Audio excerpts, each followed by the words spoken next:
everybody. All right, happy, what is today, Tuesday? Tuesday. I don't know. We can't remember shield. Let me see if that works better. We can. Oh, I gotta tag everybody. Oh, here, right here. Tag it. I got you. Well, yeah, we never remember what day it is. It's really funny. No, just get up and do the same thing over and over. Over and over. Let's see. But happy Tuesday. I think it really is Tuesday. Hope you guys had a blessed day. It is. And guess what? Today is a new book. What is it? Titus. It's really cool. Hi, Mom. Thanks for joining us. Hey, how you doing, Mom? Hello. We're outside because it's so pretty, so we thought we'd bring you guys outside with us. Yes. Might as well. Yes. You look so pretty in your quotation mark. You're silly. But anyways, thank you for joining us. We love you. We do. Yeah. And so today's a new book, Titus, and that means we get to do a new introduction. Which so is I'm cool. excited about that. Tell us about Titus. So I got some good notes. So I'll move you closer so you can hear me, even though you probably could hear me before. But this is cool. So Titus, this is part of the pastoral epistles. That's what they're called. 1 and 2 Timothy, and then Titus. It's called the pastoral epistles because they're written by Paul, and they're kind of pastoral in the sense that he's guiding them with these letters of how to bring up the church and pastor and stuff like that. Okay. So that's what it's about. A neat fact is Titus is mentioned by name 13 times in the New Testament, which I thought was kind of neat. That's a lot of times. And Titus, like Timothy, yeah. And Titus, like Timothy, was beloved by Paul, and he was led to the faith by him. So Paul brought both of them to the faith. Oh, that's pretty cool. Isn't that cool? Yeah, I thought that was really neat. And also, Timothy followed him and joined him on his second and third missionary journey. So he was with him a lot. Oh, okay. And so Titus was in Crete, the place of Crete, I guess I'm saying it right, when he got this letter from Paul. And Crete is one of the largest islands in the Mediterranean Sea. And so this letter is written by Paul around 62 to 64 AD, and it's written while Paul was ministering to the Macedonian churches. So he's not in prison when he's writing this letter. He's actually doing ministry too. I got you.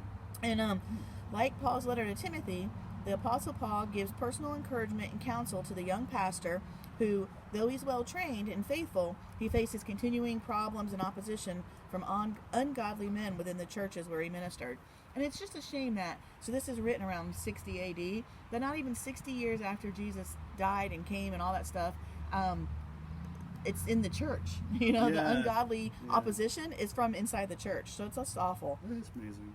And Titus was to pass on that encouragement, though, and counsel leaders that he would appoint in the Cretan churches.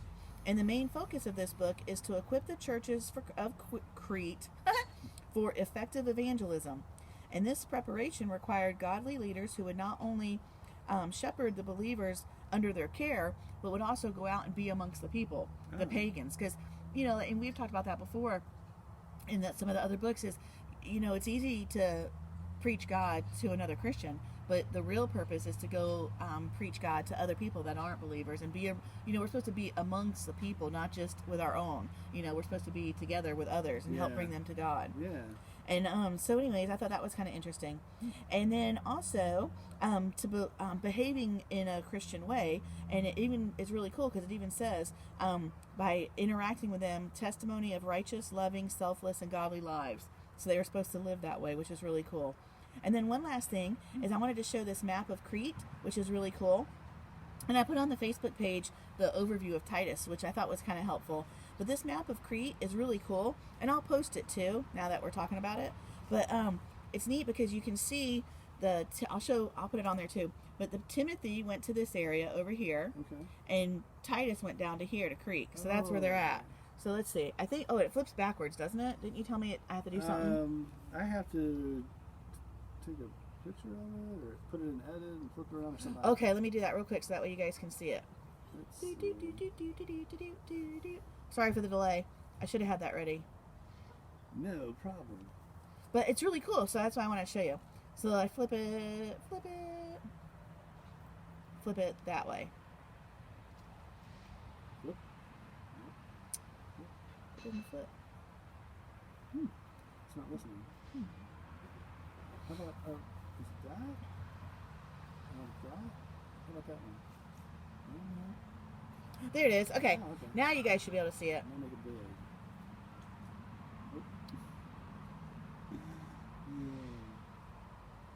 Original. Okay, let me hit done. Okay, now you should be able to see it. Sorry for the delay. So you can see the one red line is where Timothy was sent to preach and minister, and that's where he was, you know, getting his letter. We heard about that church in Ephesus. Yes, let me make it bigger. Ephesus.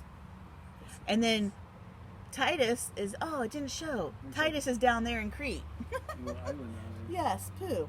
Well, I'll put it on so you guys can see it. But so Crete is down in that area. So I think you won't be able to see that one either, but it's backwards. I'll figure out how to do that. But anyways, it's cool. But I'll put it on the site. Cool. But so that was the introduction. So I thought that was kind of neat. That was a good Yeah. introduction. Sorry, it was long. Okay, No, it's good. take it away. Yeah, I like learning from you. And it was interesting to me that Titus is mentioned 13 times. I know. So No. I didn't pay attention to that before. Well, and Titus actually is really cool. He did a lot of stuff. Like, Paul sent him like on to because he was really smart in knowledge and theology and stuff like that. Mhm. So Paul would send him like to do some of the hard stuff. So I thought that was kind of neat because That he is was pretty really cool. strong in his knowledge. Yeah, that's pretty So cool. that was really cool. Well, last time we talked about the Word of God as kind of like an instrument, like of a physician. It's used both to cut out bad stuff, and it's also medicine to Yes. heal. But Titus. Anyway, Titus. This first chapter is more about not so much the instruments, but the person doing the work. It's about the physician. It's about the pastor, and it's not. You know, if you have just because you have a person with the instruments doesn't mean they know how to do heart surgery. True. And so the same thing with the Word of God. It's you have to be skilled with the Word of God. It's not just something you can either hurt someone with it or you can help them with it. That is true because if you interpret it wrong, you could hurt somebody. That's good. That's right, good. So Paul does like a step-by-step outline of the requirements here, and that's what's going on in the first about the bishops and Yeah. how the bishops are supposed to act, or pastors. And hold on, we gotta stop our dog. I got her. Oh, good. She's digging a trench. But anyway, Paul shows them. Well, he says, you know, as living and active members of God's church, potential leaders should aspire and know and understand His truth and serve in the roles provided. What's interesting is it says that they and their families need to live a godly life and avoid empty talk, deceit, and teaching that turns. They need to teach what turns away God's wrath instead of causing God's wrath. But so what Paul's telling the bishops and stuff, he's leading them into a quality life of being a good physician. That's with good. the word. But as awesome as a pastor is, we don't find this. We don't look at them as they're reaching purity. Like, Right. Purity is a big order. So though we cannot make ourselves pure, God can continue to work in our lives to purify us in His gospel. So we don't want to look at our pastors, and we never want to get the idea that Paul is saying that we need you to be perfect, sinless, and something like that. They need to be striving, though, in the gospel, striving to live a godly life, you know. Because they still are men at best, They are. just like us. Yeah, pastors are men. I mean, and they have families, and they have troubles, and they have hard times. So. That's true. That's good. That's a good reminder. Cool. I like it. All right, so Cool.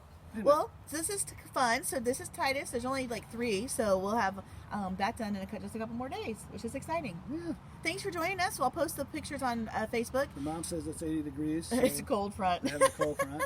Mom, you might need to get the winter clothes out.